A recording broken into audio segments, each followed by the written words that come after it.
Avec Éric Zemmour qui est avec nous, Destin français, le livre paraît aux éditions Albin Michel. Éric Zemmour, bonjour. Bonjour. Vous savez que quand on a annoncé votre venue dans les grandes gueules, nous avons reçu, non pas des pressions, mais en tout cas des recommandations. Certains, même ici en interne, nous ont posé la question, est-ce que c'est une bonne idée de recevoir Zemmour? Sur Internet, sur les réseaux sociaux, nos auditeurs nous ont dit, mais c'est pas possible, si vous recevez Zemmour, moi je zappe.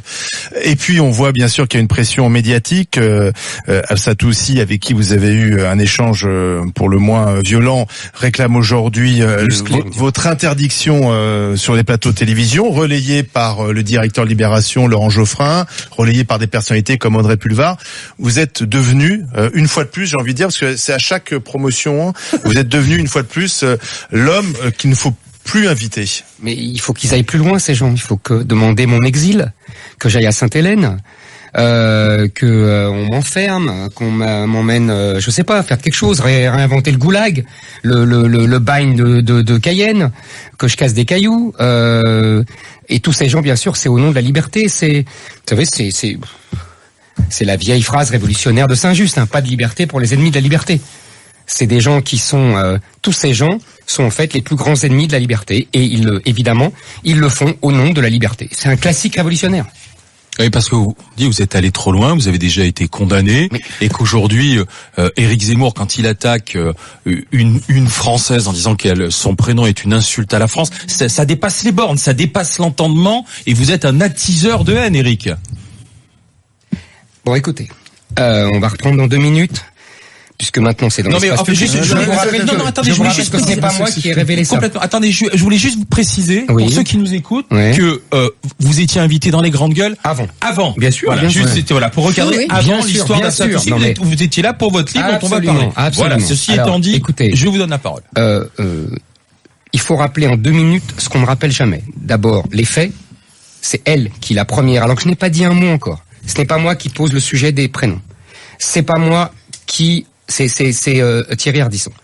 Ce n'est pas moi, mais cette dame qui me dit que ce que je dis est une insulte. Je n'ai encore pas dit un mot. Je parle sous le contrôle de Gilles William. Il était là. Il était sur le plateau, oui. Exactement. Donc je n'ai pas dit encore un mot. Et elle me dit, ce que vous dites est une insulte à ma famille, à moi, etc. Moi, j'ai l'habitude de ce genre d'opposition. En général, je fais comme au tennis. Plus la balle arrive fort, et plus je la renvoie fort. Donc, elle m'a dit le mot insulte. Je lui ai dit, c'est votre prénom qui est une insulte à la France. Et je persiste et signe. Vous ne rejetez pas ce mot? Pas du tout. Et je vais vous dire pourquoi. Depuis des siècles, tous les gens qui venaient de l'étranger faisait ce travail, ça remonte, on peut dire Lully, vous voyez, le musicien de Louis XIV, qui a francisé son nom. Tous les gens venant de l'étranger ont francisé leur prénom, voire leur nom. J'estime que le comportement capricieux de la génération actuelle, qui refuse de faire le même travail d'ouverture vers la France, est une insulte pour tous les Français, pour tous les étrangers qui ont fait ce travail-là. Mais Absatou n'a pas choisi son prénom, c'est le prénom que ses parents lui ont donné. Mais je l'ai jamais dit que c'était elle. Non, et je vous signale je termine. Il faudrait vous demander comment elle a appelé sa fille. Non mais le prénom. Non mais le prénom. Elle a une fille. Demandez-lui comment elle a appelé sa fille. Moi je le sais. Je pense en plus qu'on a changé. Abby. D'accord. Mais je pense qu'on a changé d'époque. Pas un prénom français. Et Eric, qu'est-ce que ça change? Ça change. On a changé d'époque. Vous trouvez normal que Mendelssohn était obligé de s'appeler Bartholdi parce que il était juif et que Mendelssohn faisait trop juif et donc il était obligé de prendre un nom pour pouvoir avoir le droit de composer. Mais enfin, vous vous rendez compte où on est là? Vous êtes dans une dimension incroyable. Ah mais je suis dans une dimension qui s'appelle la France. Mais non, mais c'est pas du tout la France. Mais si, ça s'appelle la France. Excusez-moi, mais si c'est ça la France. C'est la France de Zemmour, mais c'est pas la France. C'est la France depuis toujours. Mais ça veut dire quoi la France depuis toujours? Parce que c'est la France depuis toujours, avec une règle établie par Bonaparte, qui a été respectée par tout le monde, par tous les républicains, par Léon Blum, par le général de Gaulle. Moi, je m'en fous pas. C'est marrant, mais qui n'existent plus aujourd'hui. Moi, je regrette qu'elle ait été abolie. Voilà, je le regrette. C'est comme ça. Non, c'est pas comme ça. Il y a des tas de choses qui ont été abolies. Je le regrette. On a aboli la peine de mort, on a aboli plein de choses. J'ai le droit de regretter. On peut regretter depuis le Moyen-Âge, mais c'est absurde. Ça c'est trop facile. Ça c'est trop facile. Non, c'est la vérité. Non, mais c'est pas la vérité. Non. C'est pas le Moyen-Âge. Pour moi, c'était une règle supérieure à celle au laxisme d'aujourd'hui. Mais c'est comme si le prénom était porteur d'une telle force symbolique qu'elle empêchait. Mais c'est complètement absurde. Eh ben oui, c'est comme ça. Est-ce que vous avez vu pas du tout. Est-ce que vous avez vu la pièce Le Prénom? Oui, bien sûr. Et ben voilà, c'est très intéressant. Il dit la même chose. Non, il veut pas que son enfant s'appelle Adolphe parce qu'Adolphe c'est Hitler. Vous voyez bien que c'est c'est un joli prénom. Oui, c'est un très joli prénom. Attendez, Absatou, c'est pas Adolphe. Enfin, mais j'ai jamais dit ça, mais ce n'est pas français. C'est tout ce que je dis. Mais je comprends pas parce que en plus, ça veut dire quand vous attaquez, non mais simplement, on va pas faire 2 heures là-dessus, mais lorsque vous dites à quelqu'un ton prénom est une insulte à la France, c'est extrêmement violent pour la personne parce que le prénom c'est notre première identité. D'ailleurs, c'est un prénom qu'on n'a pas choisi, que les parents nous ont donné. Et on peut comprendre. Est-ce que vous comprenez simplement Eric, on sort. Voilà. Est-ce que vous comprenez la réaction humaine de sa part, ou qu'il s'est senti honnêtement blessé, parce que c'est blessant de recevoir comme ça l'injonction que son prénom n'est pas le bon. Ça peut être le prénom de sa grand-mère qui est redonné, comme ça se fait souvent chez nous. Excusez-moi. Laissez-moi Non mais j'aimerais répondre sur le fait qu'elle puisse être blessée. Est-ce que ça c'est compréhensible? Sans parler des victimisations, etc. Est-ce que vous comprenez qu'elle soit blessée? Moi, on me demande jamais si je suis blessé. Blessé par qui alors? Ça vous regarde pas. Moi, je garde mes sentiments pour moi. Je n'en fais pas étalage. Là, vous seriez blessé par qui? Mais moi aussi, je suis blessé, ça vous regarde pas. Moi, je garde mes sentiments. Je ne fais pas profession de mes émotions et de mes sentiments. Oui, mais c'est vous qui attaquez. C'est pas moi qui attaque, c'est moi qui suis attaqué. Vous êtes attaqué par qui? Dans la chronologie que vous avez donnée tout à l'heure. Mais oui, exactement. C'est pas moi qui parle le premier d'insulte. Et deuxièmement, c'est le prénom de sa grand-mère, vous avez tout à fait raison. Je le crois volontiers. Mais est-ce que vous croyez que mon grand-père n'avait pas de grand-mère? Et il n'a pas donné le prénom de sa grand-mère à ses filles. Il a fait ce choix. Non, il a fait ce choix.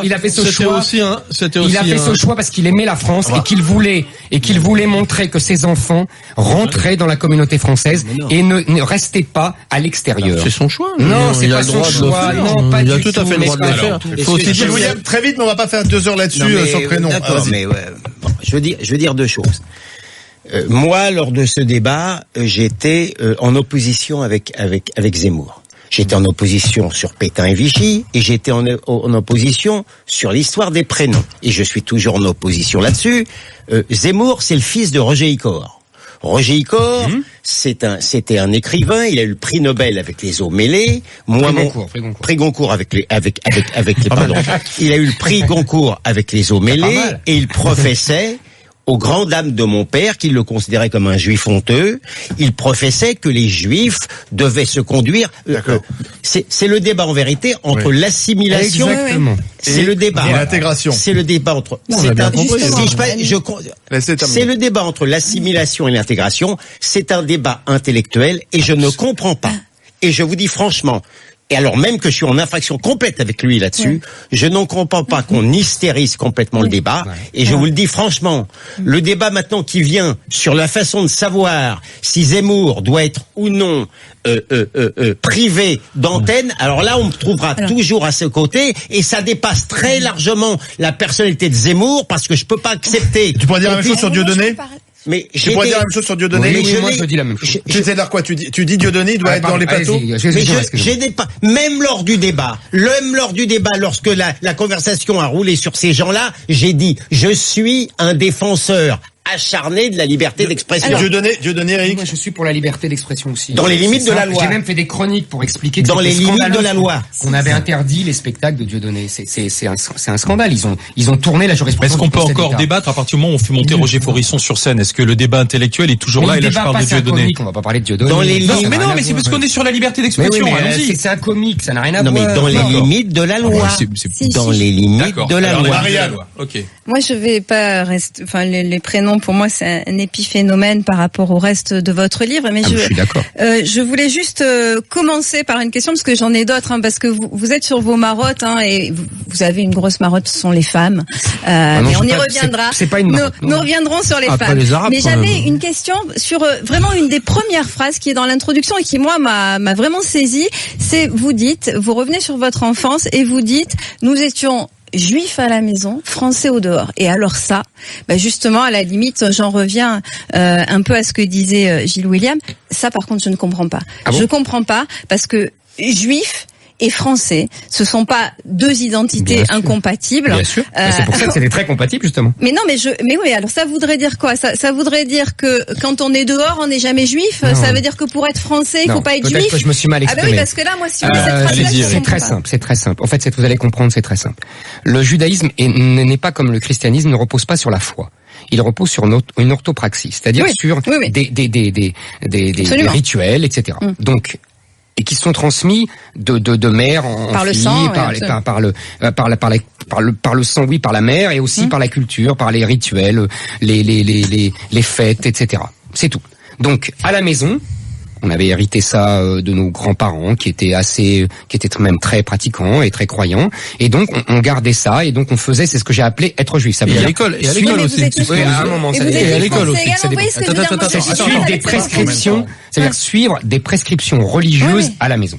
Mais dès qu'on sortait de la rue, par exemple, je raconte que aujourd'hui je suis très choqué par les juifs qui mettent la calotte sur la tête. Moi j'appelle ça calotte en plus, parce que ma mère appelle ça calotte. Je pense que la sémantique n'est pas innocente. Et que moi je leur dis, vous avez tort. Et je me suis déjà... Parce que il y a un repli identitaire. En fait, si vous voulez. Dans beaucoup de religions. C'est en l'occurrence une ostentation identitaire. Il y a à la fois repli identitaire, une volonté de montrer. Je pense que c'est l'idée que moi je pense qu'on peut être. On est d'abord français. C'est notre socle commun, c'est d'être français. Oui. Mais on est français juif, français catholique, français musulman. Et cette phrase-là, pour moi, c'est une façon de dire qu'on peut pas être les deux à la fois. Et c'est pour ça que ça me gêne. Excusez-moi, alors je vous dis peut-être soit j'ai mal compris, soit je me suis mal exprimé, soit vous avez mal compris. Mais c'est justement le contraire. D'accord. Alors, Éric Zemmour, Destin français, Albin Michel, on continue de parler parce que quand je disais tout à l'heure, vous tordez des idées qui sont reçues, ancrées depuis longtemps. Par exemple, Victor Hugo, à qui vous faites un sort là aujourd'hui, et faire un sort à Victor Hugo, ça peut faire bondir pas mal de gens, et on va en reparler bien sûr avec Éric Zemmour. À tout de suite. Éric Zemmour pour parler de son livre Destin français aux éditions Albin Michel. Monsieur Étienne Lévig, monsieur l'anthropologue. Bon, juste très vite, l'histoire c'est une matière très compliquée et qui demande une méthodologie. Alors le livre de Zemmour, c'est pas un livre d'histoire. C'est un livre d'histoire vu par Zemmour. C'est un livre de cuisine. Non, c'est plus un livre de cuisine. C'est-à-dire c'est plus un livre. Bon, voilà, vous faites. Pour tout le début, j'avais l'impression d'être un peu dans le bouquin de certificat d'études de ma maman, c'est-à-dire vous prenez les personnages Clovis, Vercingétorix, Charles Martel. J'ai ni pris Vercingétorix ni Charles Martel. Vous lisez mal. Si. Non. Si, arrêtez, vous l'avez pas lu, vous pas vous qui l'avez écrit. Non, c'est pas moi, vous savez. Alors, ensuite, à partir de Bossuet, je trouve, c'est plus personnel, plus voilà. Mais vous avez construit votre histoire pour essayer bon, c'est un peu de la doxa habituelle de l'extrême droite. Voltaire est une ordure, la Révolution c'est horrible, c'était mieux du temps des privilèges et tout. Et puis, il y a un truc qui m'a fait beaucoup marrer. À un moment, vous parlez d'Ernest Renan. Et on se dit, mais quand est-ce que Zemmour va nous envoyer quelque chose sur les musulmans? Parce que là, pour l'instant, il n'y a pas grand-chose, on s'emmerde. Oui, ça et alors, dommage, page 420, moi, ça m'a fait penser aux surréalistes qu'il fallait absolument qu'ils mettent dans une conversation brosse à dents et char à bœuf. Alors, page 420, d'un seul coup, hop, il y a un truc sur l'islam est l'union indiscernable du spirituel et du temporel, c'est un dogme, c'est la plus lourde chaîne que l'humanité n'ait jamais portée. Toc, on a mis un petit truc sur les... Vous précisez que c'est Renan qui dit ça. Oui, bien sûr, c'est une citation. Mais je trouve que ce bouquin, c'est une suite de portraits, mais je n'y vois pas de souffle. De fil conducteur. Eric. Expliquez-moi la volonté que vous avez voulu. Parfois, oui, c'est clair. C'est un peu mon impression. Éric Zemmour. Parce que vous voulez pas la trouver, mais pourtant c'est assez clair, si je peux m'exprimer ainsi. Bon, écoutez, c'est très simple. J'ai pris effectivement une série de portraits. Parce que je trouvais intéressant de faire un jeu de kaléidoscope, justement.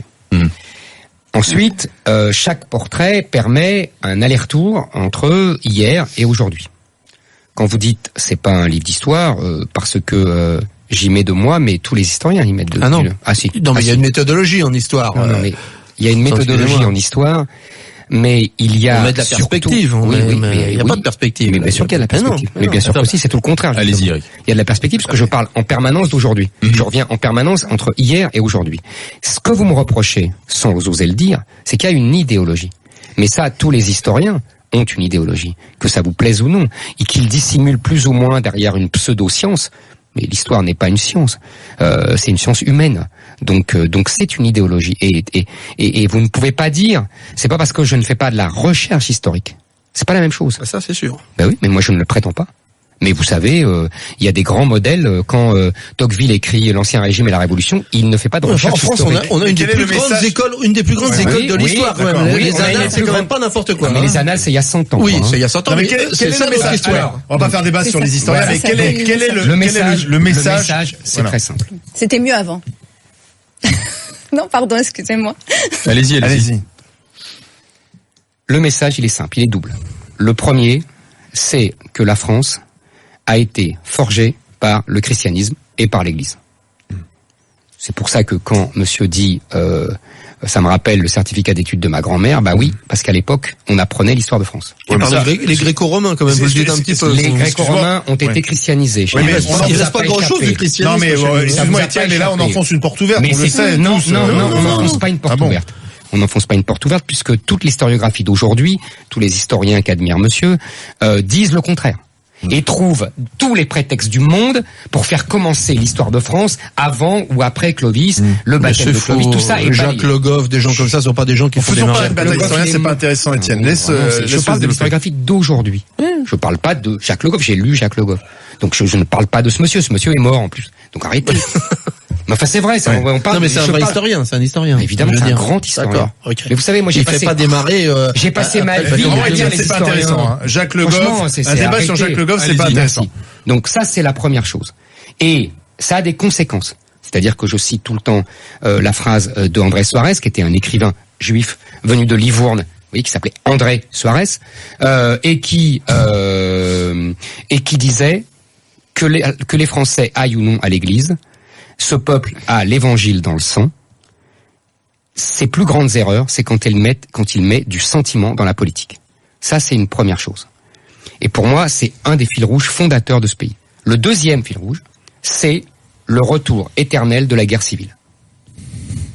C'est-à-dire que la France, et surtout depuis 1789, mais déjà avant, avec les guerres de religion, avec les affrontements entre jansénistes et jésuites, et puis après la Révolution, entre les révolutionnaires et les monarchistes, entre les rouges et les bleus, entre les Versaillais et les communards, entre les gaullistes et les communistes et les pétainistes, etc., jusqu'à l'Algérie française, nous sommes le pays des guerres civiles, et je pense, puisqu'il n'y a pas de perspective. Que la prochaine arrive. Exactement. Entre qui et qui alors? C'est très simple, c'est très simple. C'est la conjonction, vous voyez, des deux phrases que je viens de vous prononcer. La première, nous avons mis du sentiment dans la politique depuis 30 ans face à la vague migratoire et à l'invasion que nous subissons. La seconde, nous allons à la guerre civile provoquée par la première. Est-ce que c'est clair? Mais vous l'invasion, oui, c'est très clair. Est-ce que vous pouvez justement clarifier, ça veut dire quoi invasion? Parce que alors là, tout d'un coup, moi, j'ai pas vu des hordes de barbares. Ah bon, vous les avez pas vus? C'est impressionnant d'utiliser ce terme-là. Vous vivez où, là, madame? Alors, je vis en banlieue, je travaille en banlieue. J'ai épousé quelqu'un d'origine maghrébine et je n'ai jamais eu le sentiment avec qui j'ai divorcé, mais qui est quand même le père de mes enfants. Et je n'ai jamais eu le sentiment d'être envahi. Écoutez, on n'a pas le même sentiment. Voilà. Et mes enfants sont aussi français que vous. Et moi, j'ai pas de difficulté avec ça, vous voyez. C'est bien. Mais vous habitez où, vous, pour connaître ça? Moi, je peux vous dire qu'il y a des millions et des millions de Français qui ont le même sentiment que moi, qui ont été obligés de s'exiler, de quitter leur lieu, parce qu'ils ne le sentaient plus en France, et qu'ils se sentaient envahis par une culture étrangère, une civilisation étrangère, qui imposait sa loi. Mais qu'est-ce qu'il y a chez nous? Par exemple, regardez par exemple par rapport à l'influence américaine, par exemple, dans notre quotidien, de tous. Merci. Qu'est-ce qui je vous signale que j'ai posé les deux. L'invasion, c'est quand même la base du bouquin. J'ai répondu à vos questions. Non, c'est pas la base du bouquin. Moi, je voudrais revenir sur le livre. Non, mais c'est Gilles William. Non, mais attends, juste une seconde. Attends, Gilles William, laisse-moi 45 secondes, parce que vous avez dit la prochaine guerre civile arrive. À votre avis, qu'est-ce qui va la déclencher aujourd'hui, ou est-ce que le pouvoir politique ne fait pas ce qu'il faut aujourd'hui pour éviter justement cette friction? Parce qu'on a un président qui essaye de faire justement en même temps, de réconcilier les Français. Vous avez raison, mais c'est pas Macron spécialement. C'est depuis 40 ans, nous avons un pouvoir politique qui achète la paix sociale et qui renonce à imposer la loi dans d'innombrables quartiers où Madame est si contente de vivre et où nous vivons sous la loi de la charia, une charia de fait qui s'impose à tous. Et les politiques se bandent les yeux et font semblant de ne rien voir pour ne pas provoquer, des meutes. Eric, vous ne donnez jamais vraiment d'exemple. Voilà. Vous dites, des quartiers vivent sous la charia. Donnez-nous un exemple concret.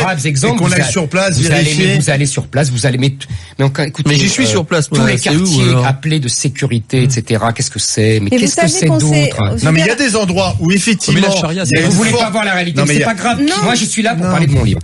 Je vais pas refaire cette discussion. Cette discussion, je l'ai tout le temps. Donc je l'ai déjà eu. Vous ne vrai. voulez pas voir la réalité, tant pis pour vous, Voilà. c'est pas grave. Les Français la voient, c'est tout. Gilles William. Moi, je ne partage pas du tout l'avis de Liebig. Ce livre a une direction, il se lit très agréablement et même il est passionnant.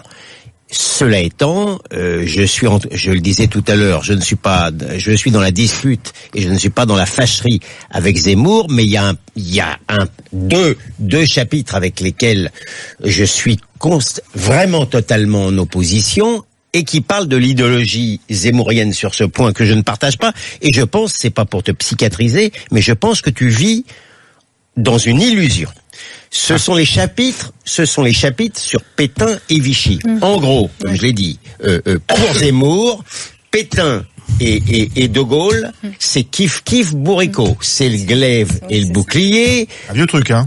Oui, un vieux truc. Mais c'est dans les vieilles marmites qu'on fait les meilleures soupes. Mais il va plus loin, Zemmour. Il vous dit qu'en gros, ce qui n'est pas tout à fait vrai, De Gaulle et Pétain étaient extrêmement proches. C'est tout à fait vrai. Et ça, non, mais enfin, le fils de Gaulle s'appelle Philippe. Non, mais je ne dis c'est pas un hasard. Non, mais je dis quand même qu'ils étaient après dans une franche opposition. Ah, mais et après, même sur les histoires il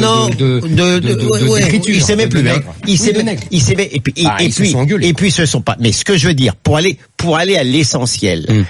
En gros, là ce que je reproche très clairement dans ce chapitre-là, c'est une trop grande compréhension, même s'il est évidemment contre les lois de Vichy, je ne veux pas caricaturer Zemmour. Merci. Il est contre complètement la loi d'octobre 40 de Vichy, il n'est pas pétainiste, mais je le taxe. Une complaisance. Je le taxe d'une indulgence excessive avec cette loi-là, parce que il explique en gros qu'il y avait une très grande immigration juive polonaise dans les années 30 qui avait triplé la population. C'est vrai. Oui, mais c'est pas ça l'explication. Si. Non, qui avait triplé la population juive, raison pourquoi les lois et raison pourquoi tout le monde était d'accord, c'est complètement faux. C'est l'illusion d'Éric Zemmour. En réalité, Pétain a fait ça. Il n'avait même pas l'excuse d'être antisémite. Pétain a fait ça pour complaire à l'action française et pour complaire, et j'y viens Eric, et pour complaire à un antisémitisme français fondamental à l'époque catholique et que monsieur Éric Zemmour ne veut pas voir et que j'ai vécu moi dans ma chair et que moi j'ai vécu personnellement dans ma chair et toi qui te veut comme israélite français, tu es en vérité la première victime des lois de 40 qui t'ont retiré par le truc crémieux, qui t'ont remis comme un indigène non français en Algérie et qui t'auraient empêché d'exercer dans la fonction publique. Ça, c'est notre principale opposition. La dernière phrase est juste. Bon. Mais moi, je trouve que ça prouve que je suis complètement objectif. Mais je vais répondre. Oui, parce que j'aurais pu être dans le ressentiment vis-à-vis de oui, mais sauf que moi, je te dis pas pour ça que ça vous donne raison. Moi, je te dis que non, c'est pas pour ça que ça me donne raison. Et moi, je dis que tu veux pas le voir. Alors, réponse d'Éric Zemmour, s'il vous plaît. Alors, je réponds. D'abord, je fais un texte en 2 chapitres, qui est un très long texte, sur De Gaulle et Pétain. Et Gilles William et les autres ne me reprochent que l'histoire de la question juive. C'est très révélateur déjà de notre regard d'aujourd'hui, judéo-centré. C'est-à-dire que, à l'époque, il faut se remettre dans le contexte de l'époque, en 40, la France vient de subir sa plus grande défaite militaire de son histoire, je dis bien de son histoire, depuis Azincourt. C'est une défaite inouïe, on pense que la France va se désagréger, la France est en perte démographique inouïe, les Allemands les submergent, les élites françaises pensent que le pays va être coupé en morceaux. Tous les Français ont des prisonniers de guerre, on manque de ravitaillement, on a les Allemands qui défilent sur les Champs-Élysées. Ça, c'est la France de 40. Donc le sort des Juifs, je vais être cruel et volontairement, mais tout le monde s'en tape. En 40, tout le monde s'en tape, Gilles William. Deuxièmement, le général de Gaulle, Londres, il y a pour la plupart les premières personnes qui rejoignent le général de Gaulle sont des gens de l'Action française, des gens que monsieur appellerait d'extrême droite. Il y a peut-être 3 juifs de gauche qui sont avec eux et d'ailleurs qui se font sévèrement rabrouer parce que les gens qui sont avec De Gaulle pensent exactement, voire pire, que les gens qui sont avec Pétain sur le fait que c'est à cause des juifs, parce qu'il y a une vieille histoire. Ce n'est pas seulement là où tu as raison, l'immigration juive, polonaise et allemande qui est très importante et qui a énervé beaucoup de gens, par exemple les médecins parce qu'ils les concurrençaient, ou alors les premières lois sont avant Pétain. 38-39, voilà, exactement. On fait parce qu'il y a des pressions. C'est 38-39, après le Front populaire. Mais voilà, bien sûr. Donc c'est parce qu'il y a ça. Et puis il y a une plus ancienne histoire qui est que les révolutions communistes ont été faites essentiellement par des juifs, que ça soit en Russie, que ça soit en Hongrie, que ça soit en Allemagne ou que ça soit en France. Donc les bourgeois, les gens qui aiment l'ordre, le judéo-bolchevisme n'est pas né comme ça. Vous voyez. Donc c'est une vieille, et je remonte, il y a un autre chapitre dont on ne parle jamais sur les Rothschild, c'est-à-dire que je montre comment les Rothschild ont financé les guerres contre Napoléon et ensuite le James Rothschild est devenu une espèce de deuil de Londres sur la France. Tout ça est une longue histoire que tu peux encore ajouter au anti-judaïsme catholique si tu veux. Mais moi, je pense comme Hannah Arendt, pardonne-moi, que c'est 2 histoires différentes. Mais on n'est pas là pour discuter de ça. Je finis. Allez-y. Ce que je veux dire, c'est qu'à l'époque, en 40, la question juive n'a aucune importance pour les Français. Bah oui. Et que même pour De Gaulle, Londres ne fait rien. Londres ne dit rien. Londres ne dit rien. Le général De Gaulle ne dit rien. Londres ne fait rien pour les Juifs. Donc arrêtons. Donc ce que je veux dire, non, laisse-moi finir. Ce que je veux dire, c'est que mon texte n'est pas sur la question juive, parce que moi justement, j'essaye de comprendre l'affrontement entre Pétain et De Gaulle, leur source commune et la source de leur affrontement, ce qu'ils ont essayé de faire. Oui, je reprends la vieille thèse du glaive et du bouclier parce que je pense que c'est la réalité et que elle a été battue en brèche par beaucoup d'historiens. Elle a été battue en brèche par beaucoup d'historiens qui, d'après moi, se sont trompés. J'ai le droit. C'est des interprétations aussi. Et je peux faire toute l'émission si vous voulez. Mais je voudrais revenir les Pétain et je peux faire toute l'émission surtout sur les points communs. Et c'est beaucoup plus important entre la politique suivie par Vichy hors question juive. Entre 40 et 42, et la politique de la libération en 45 sous le général de Gaulle. C'est la même politique. Et les hauts fonctionnaires sont restés en place pour l'appliquer. Exactement. Et Vichy a été le vrai père des 30 glorieuses. Seulement tout ça, ça énerve. Mais ce qui m'intéresse, non, parce qu'il faut partir sur autre chose. Moi, ce qui m'intéresse, c'est les allers-retours entre le présent et le passé. Je vous remercie. Et c'est ce qui agace, monsieur. Et vous dites aujourd'hui, l'un des mots de notre société, Éric Zemmour. Non, je l'ai pas vu. Éric, l'un des mots de notre société, c'est que nous sommes devenus une société de la victimisation et de la compassion. Oui. Victor Hugo. Voilà. Et alors là, on reprend le fil et dit, mais pourquoi est-ce qu'on est là-dedans? Mais parce que les Français leur inconscient a été forgé par celui qui considère comme le plus grand écrivain, leur grand homme. C'est Victor Hugo qui a forgé notre esprit, l'esprit de la compassion et de la victimisation. Vous savez, D'abord, il faut dire que moi aussi j'aime Victor Hugo. J'admire Victor Hugo. Je relis régulièrement Les Châtiments de Victor Hugo. Je relis régulièrement 93, qui est mon roman préféré sur la guerre de Vendée, qui est un livre absolument extraordinaire. Je recommande à tout le monde les dernières pages de 93 qui sont vraiment une chose inouïe. Donc moi aussi j'admire Victor Hugo. D'ailleurs, je fais un autre chapitre dont on ne parle jamais sur Notre-Dame de Paris, à la gloire de Victor Hugo. Alors, mais pourquoi j'ai fait ça? J'ai mis très longtemps à comprendre, vous savez, la phrase célèbre de Gide qui dit quel est le plus grand poète français? Victor Hugo, hélas. Eh ben, je donne ma version de ce hélas. Je pense que, hélas, parce que, comme tous les Français, plus que tous les Français, il a mis du sentiment dans la politique. Oui, on en revient toujours là. C'est une de mes lignes directrices. Ça s'appelle l'humanisme. Ça s'appelle l'humanisme, absolument. Voilà, donc faut un pays sans humanisme. Mais je suis tout à fait d'accord. La France serait un pays d'origine sans humanisme. Mais je vais répondre à ça. C'est une très bonne question. Il parle de la politique. Alors, la réponse à Victor Hugo et l'humanisme. C'est une très bonne question. Si je me permets, je vais répondre. Victor Hugo, il y a une phrase de Peggy magnifique qui dit « Victor Hugo aimait les assassins ». C'est la part de sa naïveté. C'est exactement ce que j'essayais de démontrer. Et qu'est-ce qu'il fait Victor Hugo avec son génie? Parce que évidemment, quand c'est un abruti qui dit la même chose, c'est pas la même chose que quand c'est Victor Hugo. On est bien d'accord. Il est génial. Donc il écrit un texte absolument magnifique qui est Journal d'un condamné à mort, dans lequel il ne nous parle que du condamné à mort, dans lequel il fait l'éloge du condamné à mort. Et on ne sait même pas ce qu'il a fait, pourquoi il a été condamné à mort. On n'est pas sa victime. On ne sait pas quel est son meurtre. Et d'ailleurs, il s'identifie à ce condamné à mort. Il a la fille de l'âge de Léopoldine, la fille de Victor Hugo. Vous voyez. Donc, et je pense que Victor Hugo là nous a mis le virus de la victimisation. Et de la culpabilité, en fait. Exactement. C'est-à-dire de l'éloge. S'il y a un assassin, c'est de notre faute, c'est la faute de la société, c'est nous qui l'avons créé. Voilà. Et ça, vous dites, c'est de la faute de Victor Hugo. Exactement. Il faut qu'on se débarrasse de ce complexe. Exactement. Donc, faut tuer Victor Hugo. Pour ça, oui. Victor Hugo, il était tout politiquement. Le plus grand écrivain français, quand même. Mais c'est pas grave. C'est le plus grand écrivain français. Est-ce que j'ai dit le contraire? Non, mais... Est-ce que j'ai dit le contraire? Mais il faut tuer le politique. J'admire aussi Voltaire et je lui fais un sort. Et si on laisse, et si on file un tournevis à Éric Zemmour, il déboulonnerait la Tour Eiffel aussi. Non, je déteste la Tour Eiffel. Je vous laissais parler d'humanisme, mais je voudrais parler des femmes. Mais avec plaisir. Non, mais avec plaisir. Mais je veux répondre sur l'humanisme. Allez-y.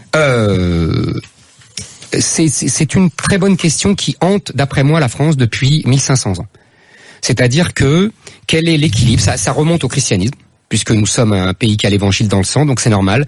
Le christianisme est complètement écartelé entre la loi qu'il hérite d'ailleurs du judaïsme, et qu'il impose par l'Église, c'est-à-dire l'ordre, et l'amour, l'humanisme, l'amour de l'autre, c'est le message du Christ. Et cette double origine du christianisme est à la fois son génie et à la fois pour moi sa preuve de faiblesse. Je ne vais pas refaire du Nietzsche, etc. Nietzsche l'a dit bien avant moi. Donc quand, selon moi, on a bien un équilibre entre la loi, l'ordre et l'amour, ça donne les grands moments de l'histoire de France. Quand on n'est que dans le message du Christ, que dans l'humanisme, pour moi, c'est la cause de la désagrégation française. Et je finis. Vous avez cité Ernest Renan. Après, madame, je vous laisse parler. Excusez-moi d'être un peu long, mais je voulais développer. Mais il reste plus beaucoup de temps, là. Vous avez cité Ernest Renan. Ernest Renan dit à un moment une chose magnifique, je trouve magistrale. Il dit, les nations sont un peu des lieux d'enfermement des gens parce que, justement, on les enferme dans des identités, etc. Et puis, il y a des nations qui sortent de cet enfermement pour aller vers l'universel, qui donnent à l'universel. Et ces nations-là le payent de leur vie. Et il donne l'exemple de l'ancien Israël de l'Antiquité qui donne le monothéisme avec le christianisme et qui est détruit par Rome. Il donne l'exemple des Allemands qui donnent avec le protestantisme une nouvelle religion et qui vont le payer d'une guerre inouïe qui va faire disparaître l'Allemagne de la carte géopolitique pendant 2 siècles. Et il dit, et là on arrive à notre histoire, il dit avec la France, avec la Révolution, la France a donné les droits de l'homme au monde et elle va le payer très cher. Et on a commencé à le payer avec la naissance de l'Italie, avec la naissance de l'Allemagne au nom du droit des nationalités. Et on continue aujourd'hui à le payer avec notre refus très magnifiquement marqué ici de ne pas voir que nous subissons une invasion migratoire. Vous restez avec nous, Éric Zemmour, suite du grand oral avec vous. On bouge un peu simplement pour pouvoir répondre à toutes les questions qui sont posées avec Éric Zemmour. À tout de suite. On conclut la discussion avec Éric Zemmour parce qu'il fallait qu'il réponde à Marianne sur les femmes, sur un passage, sur une phrase. Marianne, vas-y. Oui. Alors bon, vous parlez de Simone de Beauvoir comme étant Madame Jean-Paul Sartre et de Jean-Paul Sartre comme étant Monsieur Simone de Beauvoir. Enfin, c'est tout un passage sur la postérité de Simone de Beauvoir qui a avalé en fait celle de Sartre. Mais en fait, sur les femmes, vous dites une chose, c'est que plus nous gagnons en fait de droits et en fait ce culturel va à l'encontre de ce qui est 30 000 ans en fait de génétique. En gros, ce que vous dites, c'est que les femmes sont faites pour rester à la maison, l'homme est fait pour faire la guerre et pour aller chercher à manger. J'essaye d'aller vite. Cro-Magnon, quoi. Oui, j'essaye d'aller vite. Et effectivement, moi, ça me renvoie à Cro-Magnon et je me dis, nous avons quand même eu des victoires parce que quand vous parlez de Simone de Beauvoir, vous dites Simone de Beauvoir, elle était contre la fécondité. Mais pourquoi? Parce que vous pensez que la contraception, par exemple, n'est pas une victoire pour les femmes. Et j'aimerais vous entendre parler de contraception parce que j'ai vraiment le sentiment que là, vous êtes sur tous les combats que les femmes ont pu gagner, vous gênent.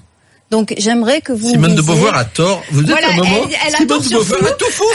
Et l'émancipation de la femme. Et vous parlez même de la femme qui est totalement ignorante du désir masculin. Mais j'ai envie de vous renvoyer, Monsieur Zemmour. Mais vous savez qu'il y a beaucoup d'hommes qui sont totalement.